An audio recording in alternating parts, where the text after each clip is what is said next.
إن الحمد لله نحمده ونستعينه ونستغفره ونعوذ بالله من شرور أنفسنا ومن سيئات أعمالنا من يهده الله فلا مضل له ومن يضلل فلا هادي له وأشهد أن لا إله إلا الله وحده لا شريك له وأشهد أن محمدا عبده ورسوله يا أيها الذين آمنوا اتقوا الله حق تقاته ولا تموتن إلا وأنتم مسلمون يا أيها الناس اتقوا ربكم الذي خلقكم من نفس واحدة وخلق منها زوجها وبث منهما رجالا كثيرا ونساء واتقوا الله الذي تساءلون به والأرحام إن الله كان عليكم رقيبا يا أيها الذين آمنوا اتقوا الله وقولوا قولا سديدا يصلح لكم أعمالكم ويغفر لكم ذنوبكم ومن يطع الله ورسوله فقد فاز فوزا عظيما أما بعد وإن خير الكلام كلام الله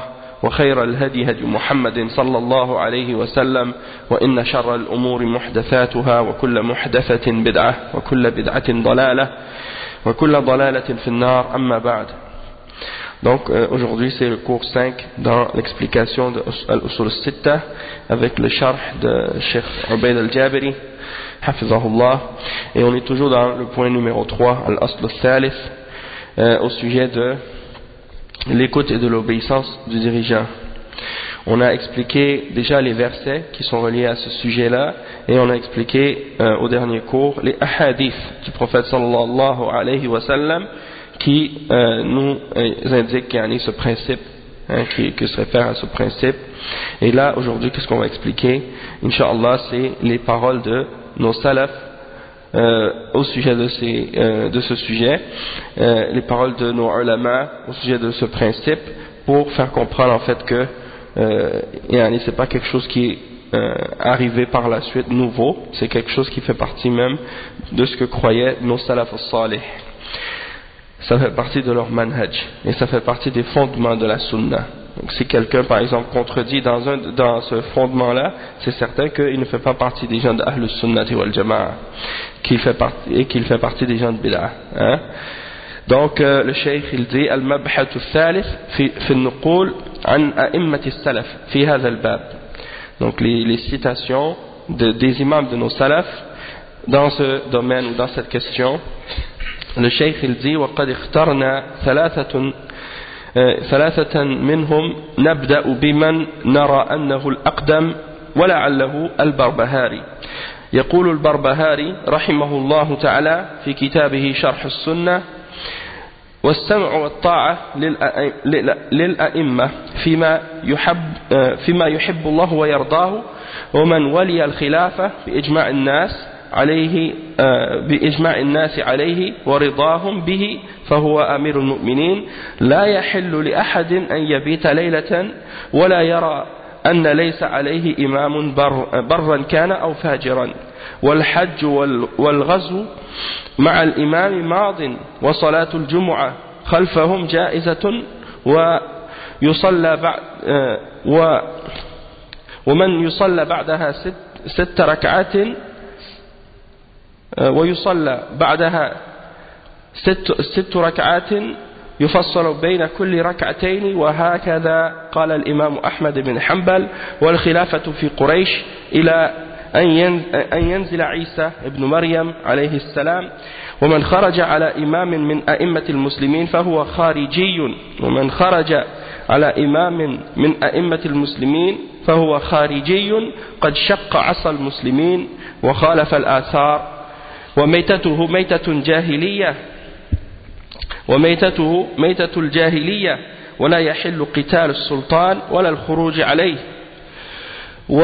وإن جاروا، وذلك لقول رسول الله صلى الله عليه وسلم لأبي ذر الغفاري: اصبر وإن كان عبدا حبشيا، وقوله للأنصار: اصبروا حتى تلقوني على الحوض. وليس في السنة قتال السلطان فإن فيه فساد الدنيا والدين. Donc ça c'est la parole que le cheikh Ubayd al-Jabiri a ramené de l'imam al-Barbahari, qui est un des grands imams d'Ahl Sunnati wal Jama'a, et qui a étudié avec les compagnons de l'imam Ahmad. Et donc le cheikh dit qu'il va citer trois citations de trois grands ulama de nos salafs et le plus ancien d'entre les trois qu'il a cités, c'est les paroles de l'imam al-Barbahari, même s'il existe des paroles des ulama avant lui, mais quand même, l'imam al-Barbahari, c'est un des plus anciens parmi les imams des salafs, et, mashallah, il a écrit un livre qui est vraiment clair et vraiment détaillé, qui contient beaucoup de clarifications au sujet de la sunna, dans son livre qui s'appelle Sharh Sunnah. Et donc c'est un passage de ce livre que le Cheikh Ubaid Hafizahullah a cité dans ce livre. Donc il dit ici que l'imam al-Barbahari a dit que il faut écouter et obéir aux dirigeants dans ce que Allah subhanahu wa ta'ala aime. Et celui qui a pris la charge du khilaf, celui autour de qui les gens se sont mis d'accord, et ils ont agréé comme étant leur dirigeant, alors c'est lui qui est Amir al-Mu'minin, et il n'est permis à personne de rester même une nuit, de passer une nuit sans considérer que c'est lui son dirigeant, même qu'il soit un homme pieux ou qu'il soit un homme pervers, c'est-à-dire que ce dirigeant-là soit pieux, barran kana ou fajiran, c'est-à-dire même si c'est un homme qui fait des péchés, qui désobéit à Allah subhanahu wa ta'ala, il n'est pas permis donc de considérer que ce n'est pas lui le dirigeant. Et il est obligatoire de faire le hajj et de faire les batailles, les combats derrière lui, ou avec lui, et que ça dure, c'est quelque chose qui, comme les imams l'ont expliqué également, et comme c'est mentionné dans les hadiths, que ça reste jusqu'à la fin des temps. C'est-à-dire le djihad et le combat derrière le dirigeant, ça c'est jusqu'à la fin des temps, avec la capacité, bien entendu. Et il faut prier également avec lui les Jumu'ah, derrière lui. C'est permis de le faire. Le cheikh il explique ça parce que à l'époque, les khulafas, c'était eux qui dirigeaient la salat al-Jumu'ah. C'était eux qui faisaient la khutbah, puis c'est eux qui dirigeaient la salat de Jumu'ah. Et tout le monde, le Jumu'ah et les jours de Eid, c'était derrière eux qu'on priait. Aujourd'hui, c'est plus le cas. Mais, donc, si c'était lui qui dirigeait la salat, ce serait permis, ou bien il faudrait prier derrière lui, même si c'est une personne qui est en train de commettre des péchés, parce qu'il y en a qui vont dire non, lui c'est un pécheur ou c'est un injuste, je ne veux pas prier derrière lui. Eh bien dans ce cas là c'est obligatoire, ou bien on doit prier derrière lui même si c'est quelqu'un qui commet des péchés, tant que c'est lui notre dirigeant, pour éviter la division, pour éviter la division des musulmans. Et on peut prier, il dit, on peut prier derrière lui, et on peut prier 6 rak'at après, qu'on sépare chacune 2 par 2. C'est-à-dire qu'on les sépare 2 par 2. Rak'aten, rak'aten, rak'aten. Il dit de même que, qu'est-ce que l'imam Ahmad ibn, il dit c'est ça que l'imam Ahmad ibn Hanbal a dit. Et il dit que le khilafa, le pouvoir ou la dirigeance, elle reste avec la tribu de Quraysh. Elle doit rester avec la tribu de Quraysh jusqu'à ce que descende Isa ibn Maryam. Tous ces points-là, en fait, en détail, ont été expliqués par les ulama. Il y a des ulama qui ont clarifié cette aqida ou ce livre, comme le Cheikh Al-Fawzan, il a fait un sharh dernièrement de ce livre, et il clarifie chacun de ces points-là, chacune de ces phrases, il ramène les explications et les preuves et les détails pour clarifier ces points-là. Donc c'est sûr que aujourd'hui c'est pas une explication détaillée qu'on va faire, mais si quelqu'un est plus, disons quelqu'un est motivé, il veut avoir plus de compréhension de ces citations-là ou de ces points-là, il peut toujours retourner au sharh. Et j'ai déjà à Montréal fait le sharh j'ai traduit disons le sharh de Cheikh Al-Fawzan sur internet. Donc si quelqu'un veut l'écouter, Inch'Allah, pour comprendre plus en profondeur ces paroles-là, il peut retourner au sharh. Donc, ensuite, qu'est-ce qu'il dit? Il dit celui qui sort contre un des dirigeants des musulmans, alors c'est un khariji, c'est-à-dire, il fait partie des gens qui sont sur la secte ou la voie des gens qu'on appelle les khawarij. Et il a divisé le bâton des musulmans, c'est-à-dire l'unité des musulmans. Et il a contredit les narrations et les hadiths qui ont été rapportés à ce sujet-là, et sa mort est une mort comparable à celle de la jahiliya. Sa mort, l'état dans lequel il meurt, c'est comparable à la jahiliya. Ça ne veut pas dire ici qu'il est kafir, hein, comme les ulama ont expliqué, c'est quand le professeur Sam dit que فَمَيْتَتُهُ مَيْتَةٌ جَاهِلِيَّةٌ, ça ne veut pas dire qu'il est kafir, ça veut seulement dire que il vit dans un état qui est comparable à celle des gens quand ils vivaient dans la jahiliya, puisque les gens dans la jahiliya, ils étaient tous divisés. Ils avaient tous un chef d'une tribu, et puis ils se combattaient tous les uns les autres. Chacun se combattait les uns les autres, et l'islam est venu, et ils se sont tous réunis derrière un seul dirigeant. Donc lorsque les gens rejettent l'allégeance ou bien rejettent leur dirigeant et sortent contre leur dirigeant, eh bien ils redeviennent comme ils étaient avant dans la jahiliya, c'est-à-dire chaque groupe divisé qui se combat les uns les autres.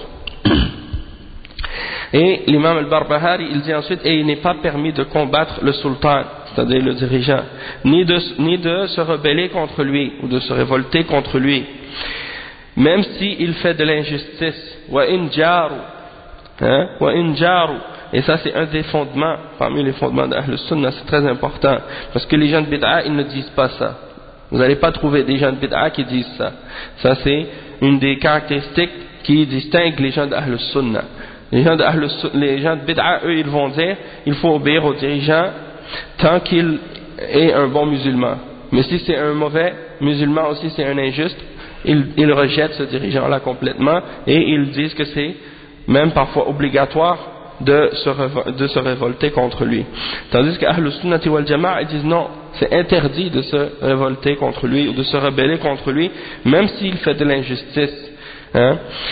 Et ça, on va le voir en détail aussi par la suite. Et il dit, donc, même s'il fait de l'injustice, et ça c'est pourquoi ils font ça? C'est parce qu'ils suivent l'exemple de la parole du prophète sallallahu alayhi wa sallam qu'il a donné à Abi Dharr al-Ghifari quand il a dit isbir wa in kana abdan habashiyan, c'est-à-dire sois patient et endure même si c'est un dirigeant qui est un esclave éthiopien. Et il a dit au Ansar isbiru hatta talqawni ala al-hawd, soyez endurants jusqu'à ce que vous me retrouviez auprès de al-hawd, donc c'est-à-dire au jour de la résurrection, c'est-à-dire le bassin, la fontaine de laquelle les croyants vont boire au jour de la résurrection. وَلَيْسَ فِي السُّنَّةِ قِتَالُ السُّلْطَانِ فَإِنَّ فِيهِ فَسَادُ الدُّنْيَا وَالدِّينِ. Et dans la sunna, il n'y a pas du tout le fait de combattre le dirigeant, et de se révolter contre le dirigeant, parce que celui qui fait ça, il amène le désordre et la corruption dans la dunya et dans la religion. Donc ça c'est quelque chose qui n'est pas permis, qui n'est pas correct et qui n'est pas acceptable. Donc ça c'est, si vous voulez retourner à la parole de l'imam al-Barbahari, vous pouvez consulter Sharh al-Sunnah pour, je pense même qu'il est traduit même en français, donc vous pouvez retourner pour le lire. Ensuite le cheikh il dit وَنَنْتَقِلْ بعد هذا البيان المنهجي في عقيدة أهل السنة والجماعة في من ولي أمور المسلمين وسواء كان الخليفة الأعظم أو كان دونه من الأمراء، ننتقل بعد هذا الذي سمعناه من عالم قديم من علماء الإسلام إلى عالم آخر وهو أبو جعفر الطحاوي مع شرح كلامه قوله. Donc le cheikh maintenant il dit, maintenant on va passer, après avoir clarifié cette parole qui est basée sur le manhaj de la aqidah de Ahl Sunnati wal Jama'a, on va maintenant on a expliqué maintenant donc le manhaj de la aqidah de Ahl Sunnati wal Jama'a au sujet du dirigeant des musulmans, peu importe que ce soit le khalifa général de toute la Ummah au complet, ou bien que ce soit un des dirigeants qui dirige une des contrées ou un des différents pays musulmans. On va maintenant passer, après avoir écouté les paroles de ce savant ancien d'entre les savants de Ahl Sunnati wal Jama'a, on va passer à un autre savant même qui est plus ancien, c'est vrai, j'avais dit que c'était un savant ancien, celui-là il est encore plus il a précédé l'imam al-Barbahari, c'est l'imam Abu Ja'far al-Tahawi. L'imam Abu Ja'far al-Tahawi, il a vécu dans les années 100 quelque chose, il est né dans ou bien il est décédé dans les années 100 et quelques. Donc il est plus ancien que l'imam al-Barbahari qui a vécu dans les années, si je ne me trompe pas, 300 quelque chose à la fin. Donc il dit dans sa aqida qu'on appelle al-Aqidat al-Tahawiyya, ça c'est un livre très célèbre de l'imam al-Tahawi. L'imam al-Tahawi, c'était un des imams, on dit même qu'il était un des compagnons si je ne me trompe pas, des élèves de l'imam al-Shafi'i, ou bien des compagnons des élèves de al-Shafi'i, ou bien c'est-à-dire il était sur le madhab de l'imam al-Shafi'i, puis que c'était par contre un imam, bien entendu, qui était parmi ceux qui retournent aux adillah, aux preuves, et qui défendaient les preuves du Coran et de la Sunna, et on lui a demandé d'étudier ou de prendre le madhab hanafi, à la requête d'un des ulama, d'étudier le madhab al-hanafi, et puis donc par la suite il est devenu hanafi. Et un des ulama des Ahnaf, Ibn Abil Izz al-Hanafi, a fait le sharh de sa aqida. Il a fait le sharh de sa aqida selon les principes de Ahl Sunnati wal Jama'a. Et Ibn Abil Izz al-Hanafi, c'est un des élèves qui ont étudié les livres de Ibn Taymiyyah et Ibn al-Qayyim al-Jawziyya et l'imam al-Dhahabi.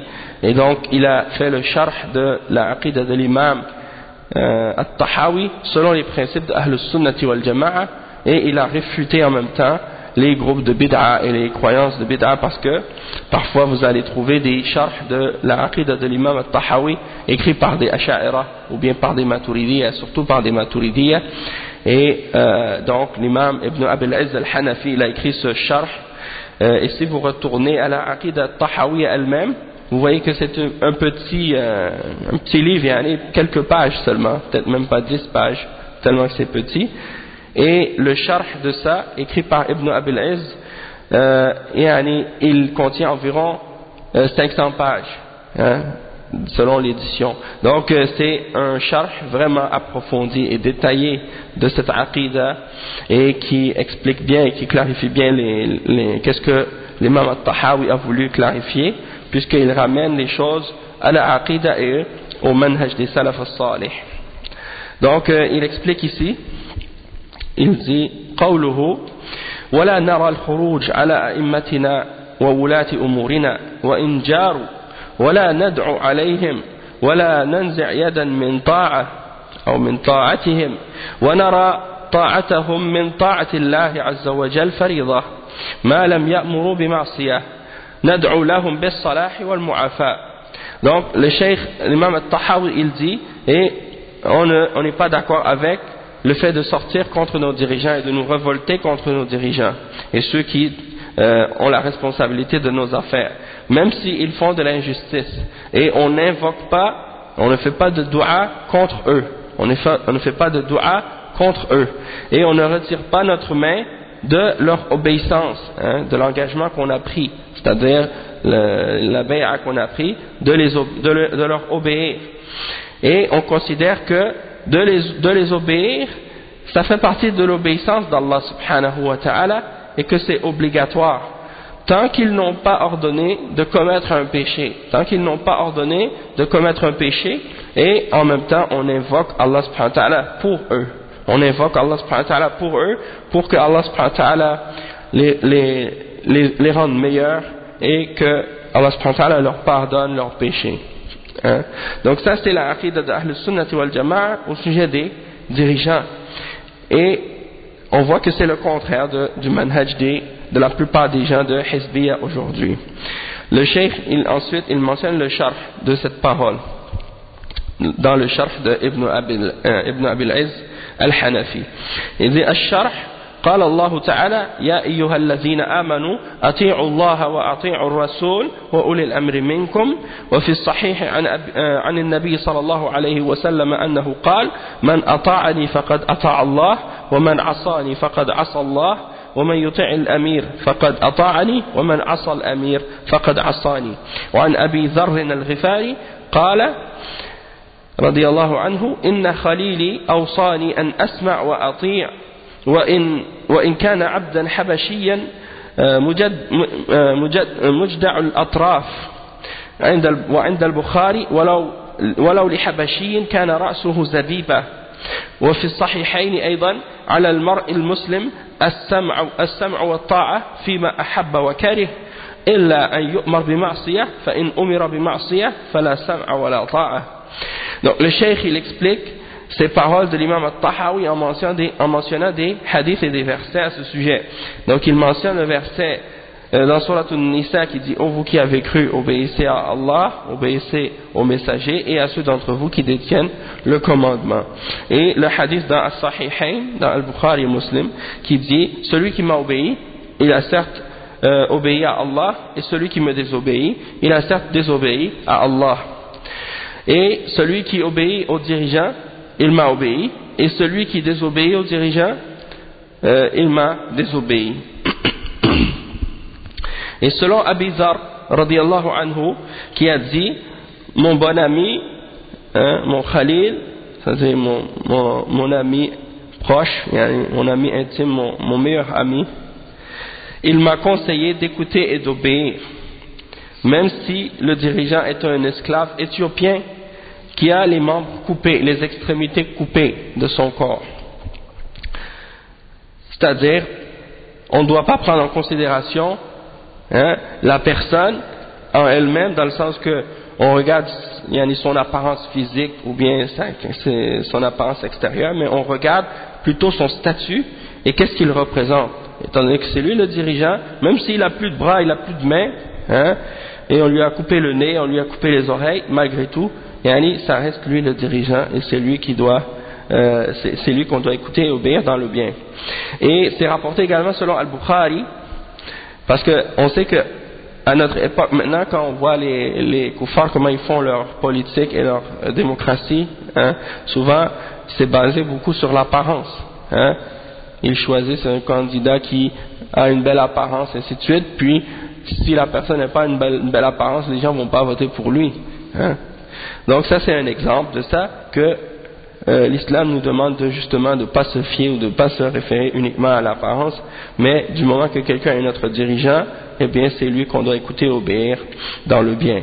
Et c'est rapporté également selon Al-Bukhari, il a dit même si c'est un Éthiopien dont la tête est comme un raisin sec, même si c'est un esclave, même si c'est un Éthiopien dont la tête est semblable à un raisin sec, donc c'est-à-dire parce que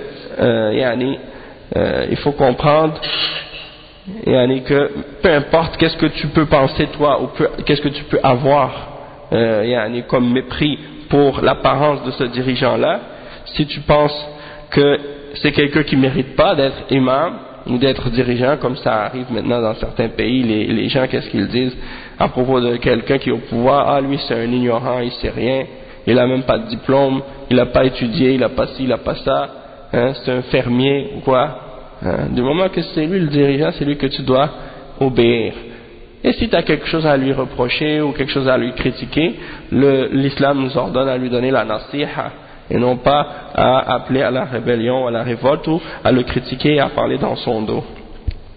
Donc ça c'est un exemple de ça.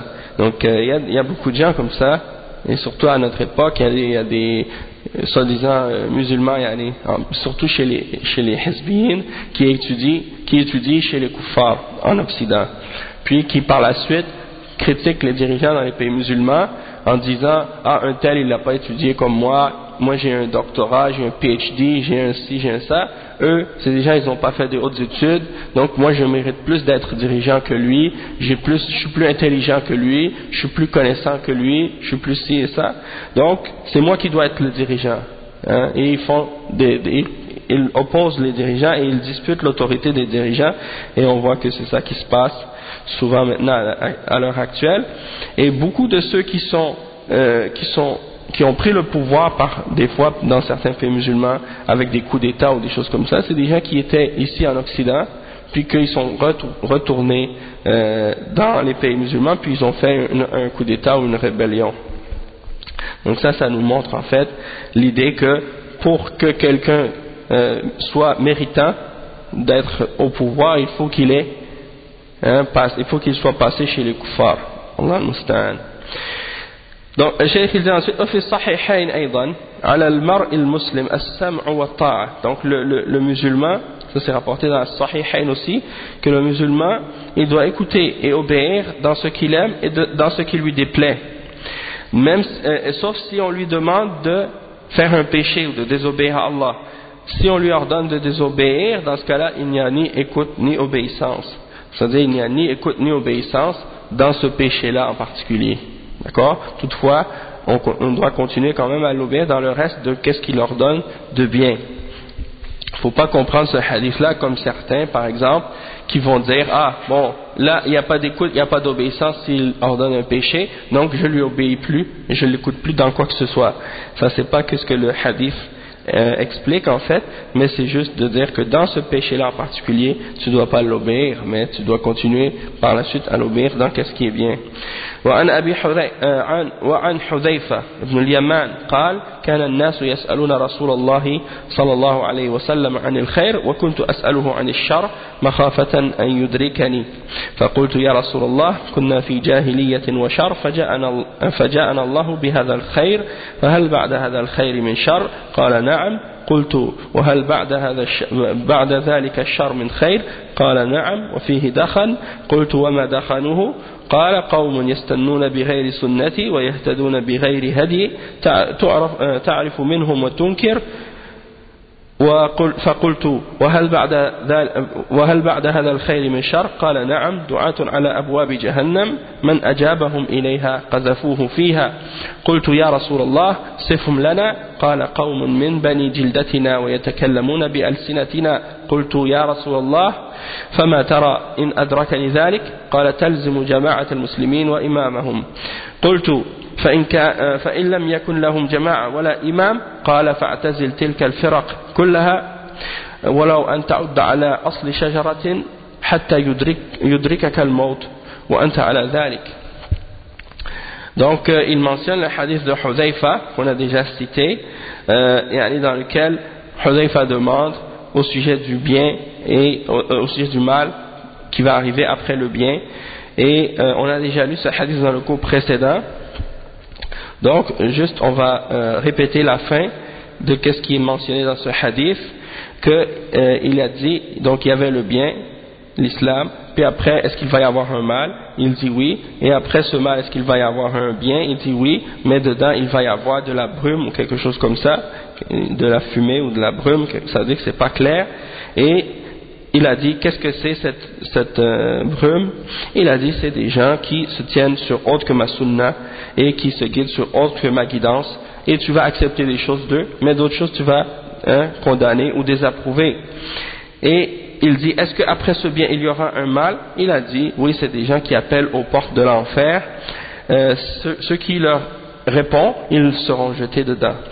Et quand il demande au messager d'Allah par la suite de lui décrire, il dit ce sont des gens de la même origine que nous et qui parlent de la même langue que nous. Il dit au messager d'Allah, qu'est-ce que je dois faire si une chose pareille m'arrive? Il dit, c'est-à-dire tu t'accroches au groupe des musulmans ou à la jama'a des musulmans et à leur imam.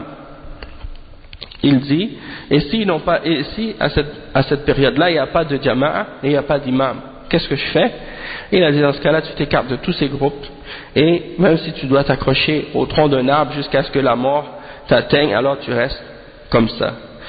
Et il mentionne ensuite un autre hadith عن ابن عباس رضي الله عنهما قال رسول الله صلى الله عليه وسلم من رأى من أميره شيئا يكرهه فليصبر فإنه من فارق الجماعة شبرا فمات فميتته جاهلية وفي رواية فقد خلع رقبة الإسلام من عنقه. Donc le cheikh il explique Ensuite, il dit que le messager d'Allah sallallahu alayhi wa sallam a dit, selon Ibn Abbas radiyallahu anhuma, il dit que le prophète sallallahu alayhi wa sallam a dit donc, celui qui voit de son dirigeant ce qu'il n'aime pas, ce qui lui déplaît, alors qu'il soit endurant et patient, parce que celui qui se sépare de la jama'a, même d'une petite distance, alors sa mort sera une mort comparable à celle de la jahiliya. Et dans une autre narration, le prophète sallallahu alayhi wa sallam a dit faqad khala'a riqbat al-islam min unuqihi, c'est-à-dire le collier de l'islam, il l'a retiré de son cou. Et les ulama, ils ont expliqué qu'est-ce que ça signifie ça. Ça signifie que le prophète sallallahu alayhi wa sallam a comparé l'islam au collier qu'on utilise pour attacher le cou des bébés moutons, hein, les colliers moutons, les colliers dans le cou des petits moutons, dans le sens que qu'est-ce que les gens faisaient pour préserver les bébés des moutons de s'écarter pour pas se faire manger par les loups, c'est que on plantait par exemple un bâton, et puis il y avait des cordes qui sont plusieurs cordes comme ça qui sont accrochées à ce bâton là, et au bout de chaque corde il y a un collier, et on le met dans le cou de ce bébé pour éviter qu'il s'éloigne. Et ça, ce collier on l'appelle riqba en arabe. Et donc c'est quelque chose donc le prophète sallallahu alayhi wa sallam, il fait cette comparaison là entre le fait d'être avec la jama'a et d'obéir aux dirigeants. Il le compare donc au fait d'avoir ce collier là comme un mouton qui nous protège en fait contre l'égarement et contre le fait d'être divisé. Et c'est pas comme il faut pas comprendre par là quand le prophète sallallahu alayhi wa sallam dit il a retiré le collier de l'islam de son cou qu'il a quitté l'islam. C'est pas ça ce que ça signifie. Ça signifie uniquement que la personne donc elle s'est retirée donc de qu'est-ce qui le protège et qu'est-ce qui fait qu'il reste dans la jama'a. Donc ça c'est le hadith à ce sujet. Ensuite il dit wa an Abi Sa'id al-Khudri رضي الله عنه قال قال رسول الله صلى الله عليه وسلم خيار أئمتكم الذين تحبونهم ويحبونكم وتصلون عليهم ويصلون عليكم وشرار أئمتكم الذين تبغضونهم ويبغضونكم وتلعنونهم ويلعنونكم فقلنا يا رسول الله أفلا ننابذهم بالسيف عند ذلك قال لا ما أقام فيكم الصلاة ألا من ولي عليه وال فرآه يأتي شيئا من معصية الله فليكره ما يأتي من معصية الله ولا ينزعن يدا من طاعة ولا ينزعن يدا عن طاعة. Donc le cheikh il mentionne un autre hadith qui est rapporté selon Abi Sa'id al-Khudri radiyallahu anhu, qui dit que le messager d'Allah sallallahu alayhi wa sallam a dit le meilleur de vos dirigeants c'est ceux que vous aimez et qui vous aiment et que vous faites des prières pour eux et eux ils font des prières pour vous, c'est-à-dire ils font des du'a et ils prient pour vous et vous priez pour eux. Et le pire de vos dirigeants c'est ceux que vous détestez et ceux qui vous détestent et ceux que vous maudissez et ceux qui vous maudissent. Alors on a dit au messager d'Allah dans un cas pareil, si c'est ainsi, est-ce qu'on ne doit pas les combattre avec l'épée? Est-ce qu'on ne doit pas les enlever avec l'épée? Il a dit non, tant qu'ils établissent parmi vous la salat. Et il a dit ensuite, si quelqu'un a été choisi ou désigné comme dirigeant parmi vous et que vous voyez de lui quelque chose qui a rapport avec la désobéissance d'Allah, un péché, vous voyez que ce dirigeant-là fait un péché, alors le prophète sallallahu alayhi wa sallam a dit, alors détestez qu'est-ce qu'il fait comme péché, mais ne retirez pas votre main de son obéissance. C'est-à-dire, détestez qu'est-ce qu'il fait comme péché, mais ne retirez pas votre main de son obéissance. Donc ça nous clarifie le manhaj encore une fois, et ça c'est des preuves qui viennent supporter le manhaj de Ahl Sunnah wal Jama'a à ce sujet-là. Ce sont des hadiths authentiques et clairs à ce sujet. Et qu'est-ce qu'on constate en fait, Allahul Musta'an, de la part des jeunes bid'a et des hizbiyin, c'est qu'ils cachent ces hadiths, ou bien ils ne les citent jamais. hein, yani, Allah al-Musta'an, beaucoup d'entre les musulmans aujourd'hui, quand ils parlent des sujets de politique ou des choses comme ça, ils ne vont jamais se référer à ces hadiths-là. Ils ne vont jamais les mentionner. Hein. Et pour beaucoup de musulmans, ces hadiths-là n'existent même pas. Ils ne savent même pas s'ils existent. Donc c'est très important de les faire connaître aux gens et de les propager. Parce que certains vont peut-être penser que ce sont des hadiths comme ça qui sont tirés de certains livres que les gens connaissent pas. Non, ce sont des hadiths qui sont tirés dans As-Sahihayn, la majorité d'entre eux. Donc ce sont des hadiths authentiques dans Al-Bukhari et Muslim. Et les imams d'Ahl Sunnah, ils les ont toujours connus et appliqués. Donc le fait de voir que les gens d'aujourd'hui, les musulmans d'aujourd'hui ignorent ces hadiths, c'est ce qui fait c'est ce qui fait en sorte en fait que les gens ignorent comment se comporter envers les dirigeants et comment agir dans les situations dans lesquelles on est en train de vivre aujourd'hui.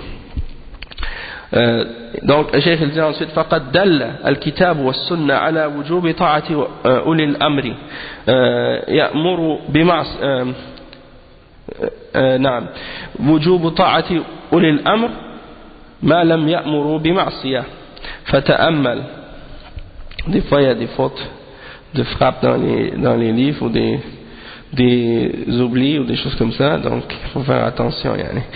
فتأمل قول الله تعالى أطيعوا الله وأطيعوا الرسول وأولي الأمر منكم. كيف قال أطيعوا الرسول ولم يقل أطيعوا أولي الأمر منكم، لأن أولي الأمر لا يفردون بالطاعة بل يطاعون فيما هو طاعة لله ورسوله نعم لله ورسوله.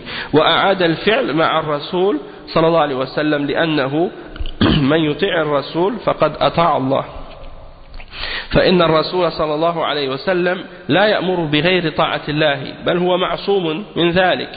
أما أولي الأمر فقد يأمر بغير طاعة الله فلا يطاع إلا فيما هو طاعة لله ورسوله.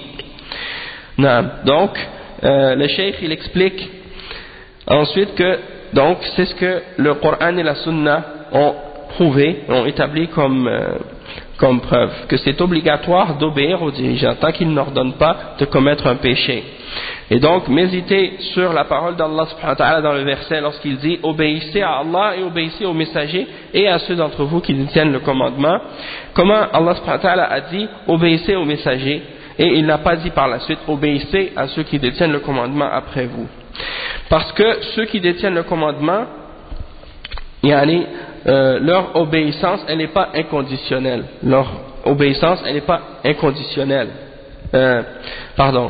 oui c'est ça, elle n'est pas inconditionnelle, c'est-à-dire qu'on doit uniquement leur obéir dans ce qui fait partie de l'obéissance d'Allah et de son messager sallallahu alayhi wa sallam.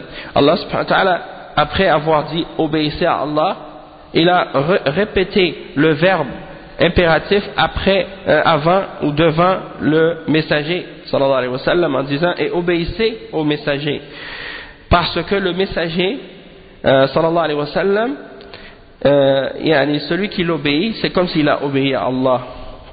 Celui qui obéit au messager alors il a certes obéi à Allah, puisque le messager ne va jamais ordonner de faire quelque chose qui est en dehors de l'obéissance d'Allah subhanahu wa ta'ala, et en fait il est même protégé de ça, hein? il est protégé d'ordonner quelque chose qui est en opposition avec l'obéissance d'Allah subhanahu wa ta'ala, tandis que le dirigeant c'est pas le cas. Le dirigeant c'est pas le cas, puisque c'est possible qu'il ordonne quelque chose qui soit en contradiction avec l'obéissance d'Allah subhanahu wa ta'ala, et dans des cas comme ça on ne doit pas l'obéir, on doit uniquement l'obéir dans ce qui est en accord avec l'obéissance d'Allah subhanahu wa ta'ala et de son messager sallallahu alayhi wa sallam. Ensuite le cheikh il dit wa amma luzumu ta'atihim wa in jaru فلأنه يترتب على الخروج من طاعتهم من المفاسد أضعاف ما يحصل من جورهم، بل في الصبر على جورهم تكفير السيئات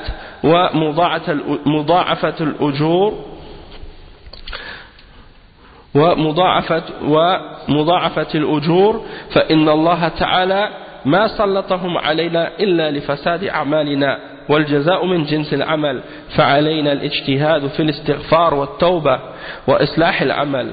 قال تعالى وما أصابكم من مصيبة فبما كسبت أيديكم ويعفو عن كثير. وقال تعالى أولما أصابتكم مصيبة قد أصبتم مثليها قلتم أن هذا قل هو من عند أنفسكم. وقال تعالى ما أصابك من حسنة فمن الله وما أصابتك من سيئة فمن نفسك. وقال تعالى وكذلك نولي بعض الظالمين بعضا بما كانوا يكسبون. فإذا أراد الرعية أن يتخلصوا من الظلم من ظلم الأمير الظالم فليترك الظلم. وعن مالك بن دينار أنه جاء في بعض كتب الله أنا الله مالك الملك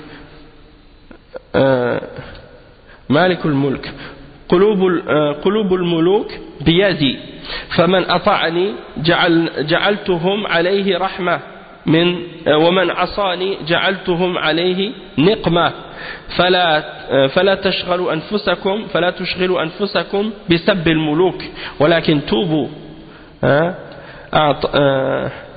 أعطفهم عليكم. Et naam. Donc ensuite le cheikh il dit, l'imam Ibn Abil Izz il dit, en ce qui concerne le fait de rester ou de continuer à obéir aux dirigeants même s'ils font de l'injustice, la raison de ça c'est quoi? C'est que le fait de continuer à leur obéir c'est mieux, puisque lorsqu'on se révolte contre eux ou on se rebelle contre eux, les conséquences négatives de ça sont plusieurs fois multipliées par rapport au mal de l'injustice qu'on peut subir de la part de ce dirigeant-là.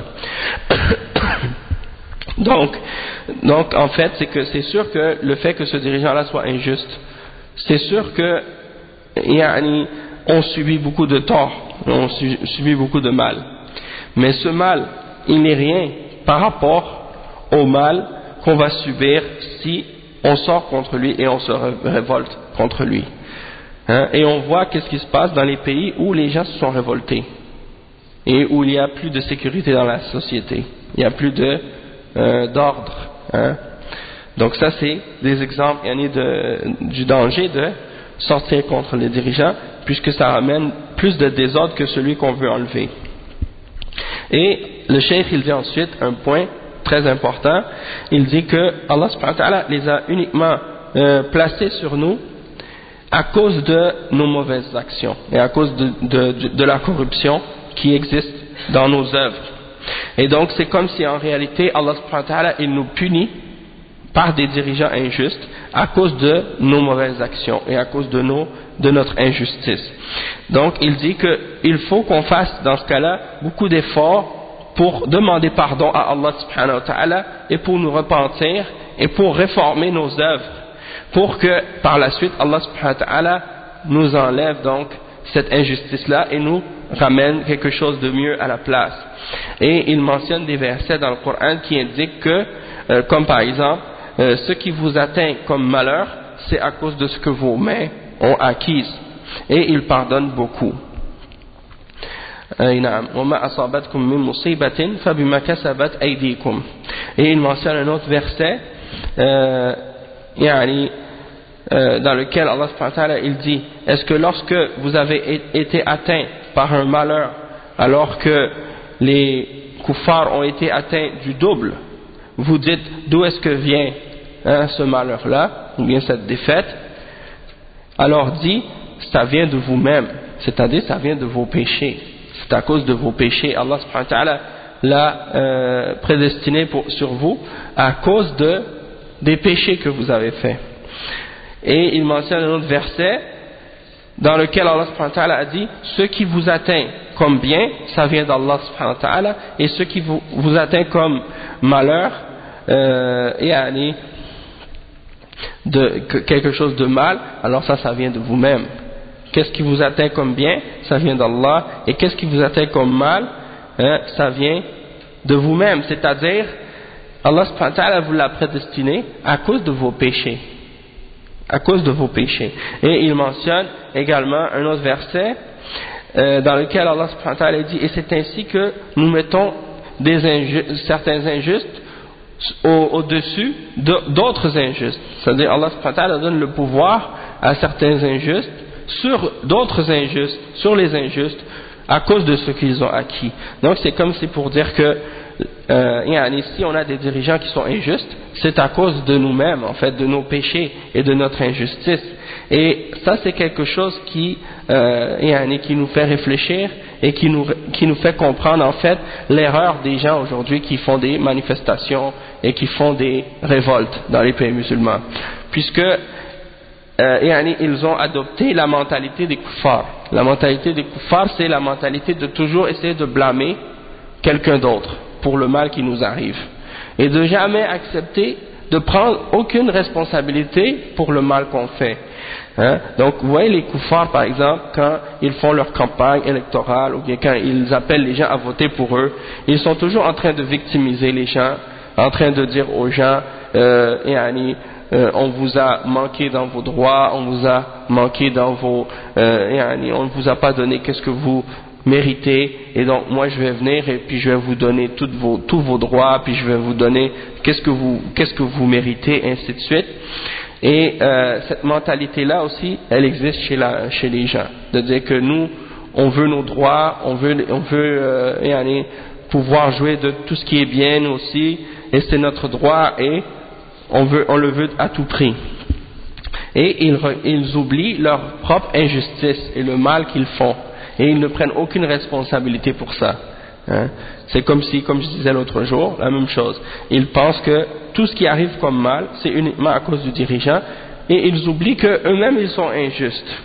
Alors que, comme certains ulama ou certains shuyukh ont expliqué, ceux qui boivent de l'alcool par exemple dans les pays musulmans, ou qui font de l'injustice, qui prennent le rishwa, ou bien qui par exemple, je sais pas moi, commettent le zina ou autre, c'est pas le dirigeant qui est venu personnellement pour les forcer à mettre l'alcool dans leur bouche ou bien à faire les péchés qu'ils font, c'est eux-mêmes qui ont voulu le faire, et donc d'essayer de blâmer le dirigeant pour tous les péchés, ça c'est déjà une injustice et un manque d'honnêteté, et un refus de prendre la responsabilité de qu'est-ce qui nous arrive, en admettant déjà premièrement qu'on est responsable d'une certaine façon du mal qui nous arrive et qu'on doit se repentir et se réformer si on veut réellement que la situation change. Ensuite il dit فإذا أراد الرعية أن يتخلصوا من الظلم أو من ظلم الأمير, donc si le peuple veut se débarrasser ou disons enlever l'injustice de ce dirigeant qui pèse sur eux, alors ils doivent abandonner l'injustice eux-mêmes, ils doivent eux-mêmes cesser d'être injustes, et lorsqu'ils vont cesser d'être injustes envers eux-mêmes, et d'être injuste envers les autres autour d'eux, et bien à ce moment-là Allah subhanahu wa ta'ala va enlever cette injustice là qui pèse sur eux.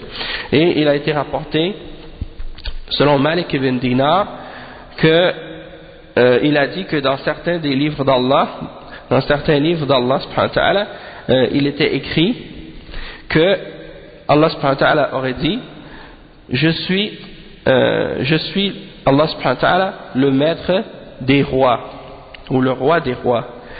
Les cœurs des rois sont entre ma main. Les cœurs des rois sont entre ma main. Celui qui m'obéit, je ferai en sorte que ces rois-là soient une miséricorde pour eux. Et celui qui me désobéit, je vais faire en sorte que ces rois soient une punition pour eux. Alors, ne vous occupez pas, ou n'essayez pas d'insulter les rois, n'essayez pas d'insulter les rois, mais plutôt repentez-vous. N'essayez pas d'insulter les dirigeants ou les rois, mais plutôt repentez-vous de vos péchés, et je ferai en sorte qu'ils soient doux envers vous. Donc ça c'est un exemple donc des paroles de nos ulama et des salafs à ce sujet-là, et ça c'est donc dans cette partie de la Aqidah de l'imam al-Tahawi avec le sharh de Ibn Abil Izz al-Hanafi. Et donc ensuite le Cheikh Ubayd al-Jabiri il va citer une autre parole d'un grand alim parmi les ulama al-Salafiyin, c'est Cheikh al-Islam Ibn Taymiyyah. Cheikh al-Islam Ibn Taymiyyah rahimahullah. Beaucoup de gens de bid'a parmi les takfirines à notre époque et les khawarij contemporains, ils essaient parfois de se référer à Ibn Taymiyyah et ils pensent qu'il y a en Ibn Taymiyyah une référence pour eux, alors que Ibn Taymiyyah était un des plus grands défenseurs du manhaj et de la aqidah des salaf, et il réfutait et il détestait les khawarij et les gens qui font le takfir sans référence. Et eux ils s'imaginent peut-être parce que Ibn Taymiyyah rahimahullah a été emprisonné plusieurs reprises dans sa vie et qu'il est même mort en prison, ils s'imaginent donc que Ibn Taymiyyah détestait les dirigeants, ou bien qu'il y avait qu'il faisait des problèmes aux dirigeants et que c'est pour ça qu'on l'enfermait, alors que c'est pas du tout la raison pour laquelle il a été enfermé. C'est pas parce qu'il avait des problèmes avec les dirigeants pour des oppositions qu'il avait avec les dirigeants dans l'obéissance, plutôt c'est parce que il a fait plusieurs fatawa dans la aqidah qui opposaient la aqidah des gens de bid'ah, et les gens de bid'ah à cette époque-là parfois ils étaient proches des dirigeants et ils essayaient toujours de soulever la colère des dirigeants contre Ibn Taymiyyah à cause de sa défense de la aqidah des salaf as-salih. Donc ils l'ont enfermé souvent, comme par exemple une fois il a été enfermé à cause de son livre qu'il a écrit qu'on appelle Al-Fatwa Al-Hamawiyya.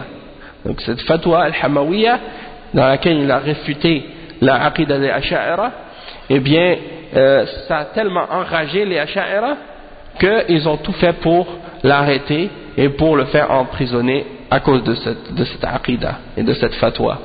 Donc il y a cet exemple-là, il y a d'autres fatwa qu'il a faites que les ulama de son époque, certains ulama qui avaient des bid'a ou bien qui suivaient aveuglément les madhahib ou des choses comme ça, qui détestaient donc ces fatwas de Ibn Taymiyyah, et ils détestaient également la popularité que possédait Ibn Taymiyyah.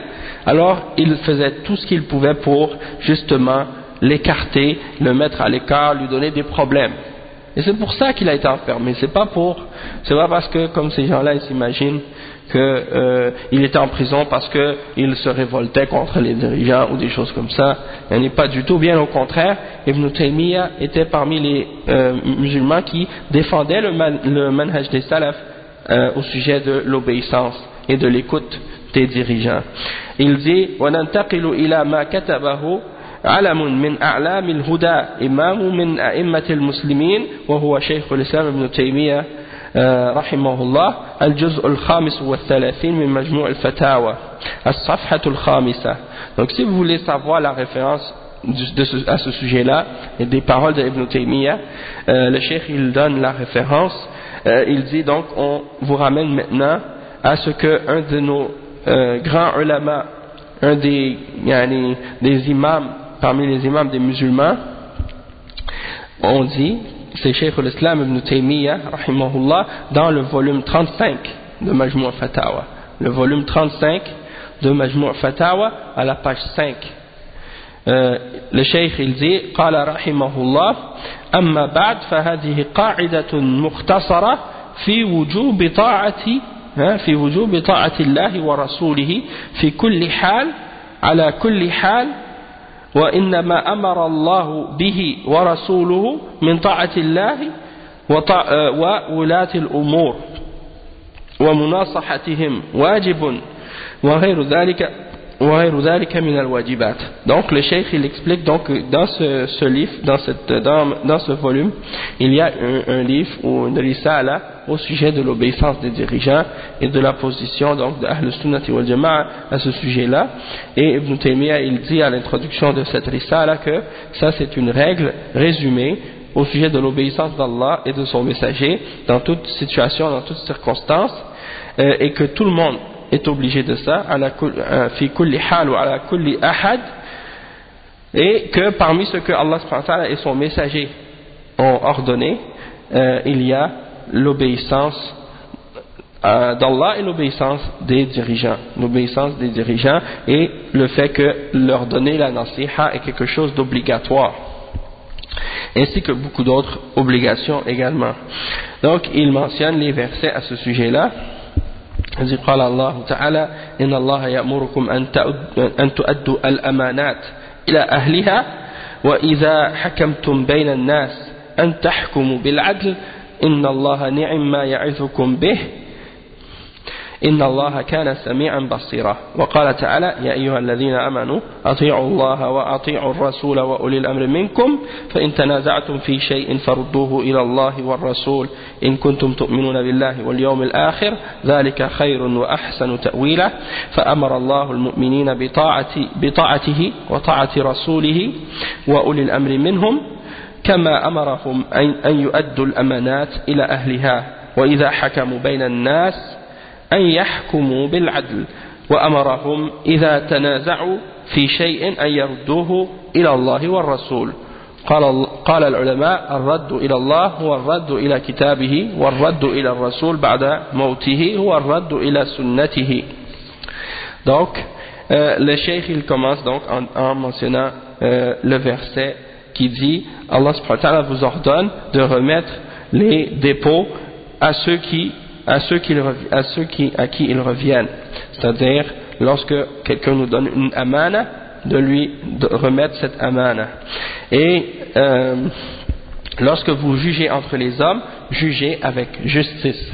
An tahkumu bil adl. Et ça c'est une des belles choses auxquelles votre Seigneur Allah subhanahu wa ta'ala vous exhorte. Et certes Allah subhanahu wa ta'ala est audient et voyant.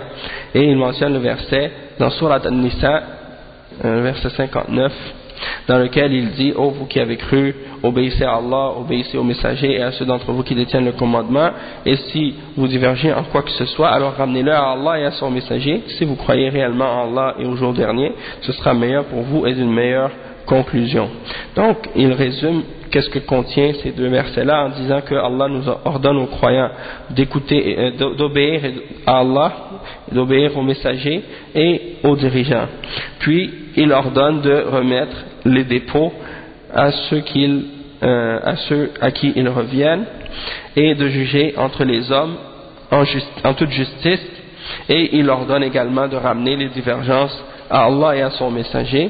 Et il dit que les ulama ont expliqué que de ramener les choses à Allah, c'est de le ramener à son livre, et de ramener les choses au messager sallallahu alayhi wa sallam après sa mort, c'est de le ramener à sa sunnah.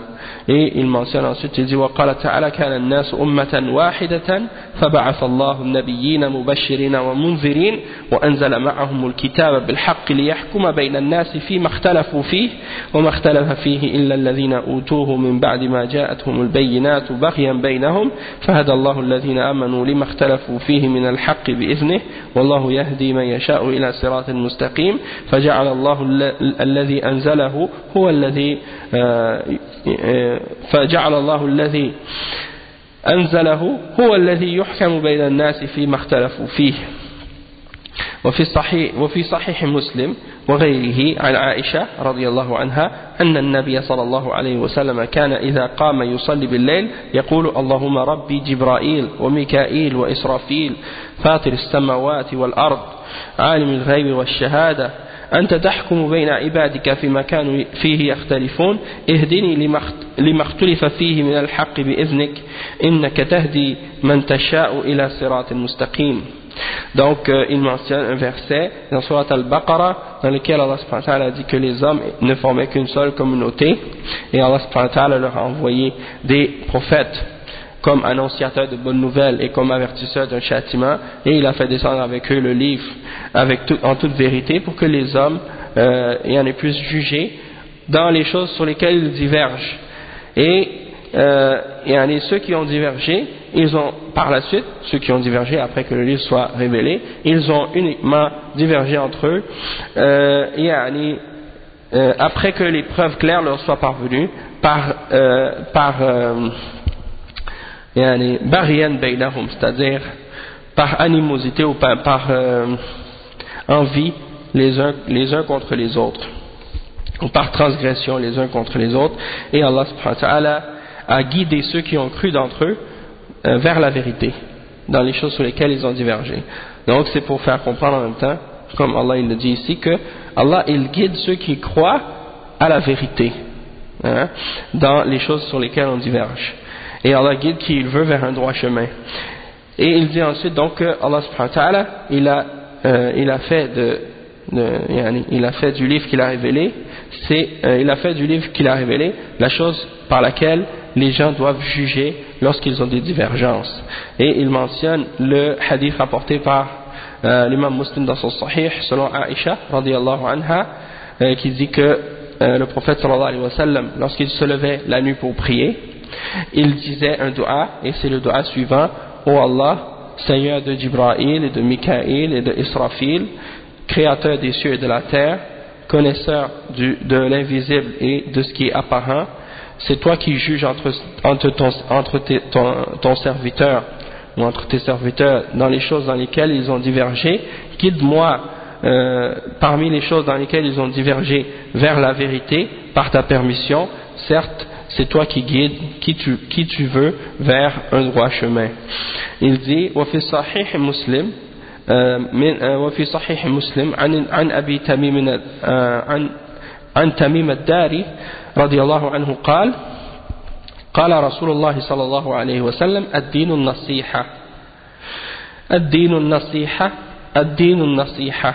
قالوا: لمن يا رسول الله؟ قال لله ولكتابه ولرسوله ولأئمة المسلمين وعامتهم. Donc le cheikh il dit que ensuite l'imam Ibn Taymiyyah il a rapporté ce hadith qui est rapporté par l'imam Muslim dans son Sahih selon Tamim ad-Dari, qui dit que le messager d'Allah sallallahu alayhi wa sallam a dit: la religion c'est le bon conseil, la religion c'est le bon conseil, la religion c'est le bon conseil.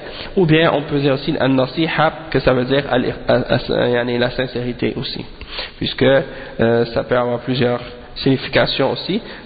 Même le bon conseil c'est basé sur la sincérité, hein? Donc c'est de faire preuve de sincérité. Et les Sahaba ont demandé au messager d'Allah: ô messager d'Allah, envers qui? Il a dit: envers Allah, envers son livre, envers son messager et envers les dirigeants des musulmans et les musulmans en général. وفي صحيح مسلم أيضا عن أبي هريرة رضي الله عنه عن النبي صلى الله عليه وسلم قال: إن الله يرضى لكم ثلاثا: أن تعبدوه ولا تشركوا به شيئا، وأن تعتصموا بحبل الله جميعا ولا تفرقوا، وأن تناصحوا من ولاه الله أمركم. Donc il rapporte encore ce hadith qui est rapporté selon Muslim, par Muslim selon Abi Huraira radiyallahu anhu, que le prophète sallallahu alayhi wa sallam a dit: Allah agrée pour vous trois choses, que vous l'adoriez et que vous n'associez rien avec lui, que vous vous accrochiez au câble d'Allah tous ensemble et que vous ne vous divisiez pas, et que vous donniez le bon conseil, la nasiha, à ceux qui sont les dirigeants sur vous. Et il mentionne un autre hadith encore, وفي السنن من حديث ابن مسعود رضي الله عنه وزيد بن ثابت رضي الله عنه عن النبي صلى الله عليه وسلم قال: نضر الله امرئا سمع منا حديثا فبلغه إلى من لم يسمعه، فرب حامل فقه إلى من هو أفقه منه، ورب حامل فقه غير فقيه، ثلاث لا يغل عليهن قلب مسلم: إخلاص العمل لله، ومناصحة ولاة الأمور، ولزوم جماعة المسلمين، فإن دعوتهم تحيط من ورائهم. Donc c'est rapporté dans As-Sunan selon Ibn Mas'ud et Zayd ibn Thabit radiyallahu anhuma, que le prophète sallallahu alayhi wa sallam a dit que Allah subhanahu wa ta'ala illumine le visage de celui qui entend un hadith de moi et qui le transmet comme il l'a entendu, parce qu'il se peut que quelqu'un transporte une connaissance et qu'il la transmette à celui qui a plus de compréhension que lui, et il se peut que quelqu'un possède une science ou une compréhension et qu'il ne la comprenne pas lui-même. Et il dit qu'il y a trois choses dans le cœur il y a trois choses au sujet desquelles le cœur du musulman n'a pas de rancune ou de haine, ou il y a rien dans son cœur contre ces trois choses-là. Il dit premièrement de faire preuve de sincérité dans nos actions pour Allah subhanahu wa ta'ala. Deuxièmement, de donner le bon conseil aux dirigeants. Et troisièmement, de rester avec la jama'a des musulmans, parce que leurs invocations enveloppent tous ceux qui sont derrière eux. Ensuite, il dit wa yarullu, c'est ça, yarullu bil fathi wa huwa al mashhur yuqalu ghala sadruhu faghalla idha kana ذا غش وضغن وحقد أي قلب المسلم لا يغل على هذه الخصال الثلاثة، وهي الثلاثة المتقدمة في قوله إن الله يرضى لكم ثلاثا: أن تعبدوه ولا تشركوا به شيئا، وأن تعتصموا بحبل الله جميعا ولا تفرقوا، وأن تناصحوا من ولاه الله أمركم، فإن الله إذا كان يرضاها لنا لم يكن قلب المؤمن الذي يحب ما يحبه الله يغل عليها ويبغضها أو يكرهها فيكون في قلبه عليها غل بل يحبها قلب المؤمن ويرضاها. Donc on va s'arrêter ici, Inch'Allah. Le cheikh il mentionne donc que l'explication de ce hadith qu'on vient de lire, que au sujet du mot yaril ou du verbe yarillu avec le fatha sur le ya, c'est ce qui est le plus connu, et c'est qu'est-ce qu'on dit du fait que quelqu'un il a, comme je disais, quelque chose dans le cœur comme animosité ou rancune ou haine ou des choses comme ça. Donc le cœur du croyant ou le cœur du musulman, il n'a pas rien dans son cœur contre ces trois caractéristiques-là qu'on a mentionnées dans le hadith précédent, c'est-à-dire dans le hadith qui dit que Allah est satisfait pour vous de trois choses: que vous l'adoriez lui seul et que vous n'associez rien avec lui, que vous vous accrochiez au câble d'Allah tous ensemble et que vous ne vous divisiez pas, et que vous donniez le bon conseil à ceux qui sont dirigeants sur vous, c'est-à-dire que vous leur donniez le bon conseil et que vous faisiez preuve de sincérité dans votre obéissance envers eux, dans le sens que vous êtes sincère envers lui, vous lui dites la vérité, vous êtes sincère envers lui et vous lui donnez le bon conseil. فإن الله إذا كان يرضاها, donc si Allah subhanahu wa ta'ala il est satisfait de ces choses-là, c'est pas possible que le croyant ne l'aime pas. Si Allah l'aime, c'est pas possible que le croyant il ne l'aime pas, et c'est pas possible que le croyant il ait de la haine ou qu'il déteste quelque chose de ces trois choses-là, puisque le prophète sallallahu alayhi wa sallam, il l'a mentionné dans le hadith que le cœur du croyant ne possède rien contre l'une de ces trois choses. Donc ikhlasul amal, munasahat wulat al-umur wa luzum jama'at al-muslimin. Donc ça c'est les trois choses. Wa alaykum salam wa rahmatullahi wa barakatuh. Et donc on s'arrête ici, mais vous allez voir que bon, le cheikh, qu'est-ce qu'il fait, Cheikh al-Islam Ibn Taymiyyah, par la suite, il répète beaucoup des versets, des hadiths, ou plutôt des hadiths qu'on a lus précédemment. Il les recite encore une fois. Donc c'est pour dire en fait que Cheikh al-Islam Ibn Taymiyyah mentionne les mêmes preuves que tous les autres imams d'Ahl Sunnah wal Jama'a au sujet de ces choses-là. Puis il y a un autre point aussi qui est mentionné dans des hadiths qu'on n'a pas cités jusqu'à maintenant. Vous allez voir, Inch'Allah, demain, bi'ithnillah, wa alaykum salam wa rahmatullah.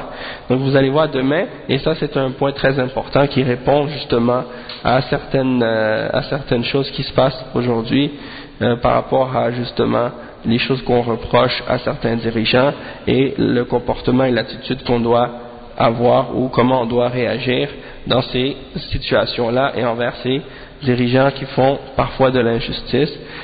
C'est-à-dire que le prophète sallallahu alayhi wa sallam, c'est pas comme s'il ne nous avait pas averti. Le prophète sallallahu alayhi wa sallam nous a dit: il va y avoir des dirigeants qui vont faire de l'injustice et ils vont faire ça, ça, ça, ça et ça. Si vous les voyez, malgré tout, vous devez continuer à les obéir. Hein? Et les gens, quand ils parlent des dirigeants aujourd'hui, ouais, mais eux, ils sont pas comme, hein? Ils sont pas comme les Sahaba, ils sont pas comme les Khulafa Rashidin, oui, on sait. Et le prophète sallallahu alayhi wa sallam, il avait dit qu'il allait avoir des dirigeants qui vont pas être justement honnêtes et justes. Donc, pourquoi vous agissez comme si le hadith n'existait pas, hein? Donc, on va s'arrêter ici, Inch'Allah. Subhanakallah wa bihamdik. Ashhadu an la ilaha illa ant. Astaghfiruka wa atubu ilayk. Barakallahu fikum wa jazakumullahu khairan. Wassalamu alaykum wa rahmatullahi wa barakatuh.